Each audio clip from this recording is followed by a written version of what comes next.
Iran कमजोर नहीं हो रहा बल्कि आखिरी हद तक लड़ने को तैयार है।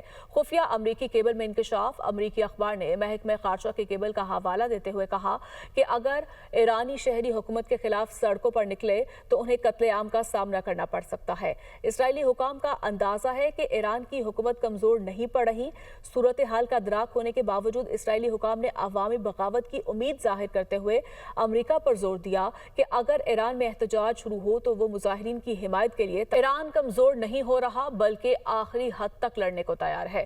खुफिया अमरीकी केबल में इंकशाफ। अमरीकी अखबार ने महकमे खारजा के केबल का हवाला देते हुए कहा कि अगर ईरानी शहरी हुकूमत के खिलाफ सड़कों पर निकले तो उन्हें कत्लेआम का सामना करना पड़ सकता है। इसराइली हुकाम का अंदाजा है कि ईरान की हुकूमत कमजोर नहीं पड़ रही। सूरत हाल का दराक होने के बावजूद इसराइली हुकाम ने अवामी बगावत की उम्मीद जाहिर करते हुए अमरीका पर जोर दिया कि अगर ईरान में एहतजाज शुरू हो तो वो मुजाहिरीन की हिमायत के लिए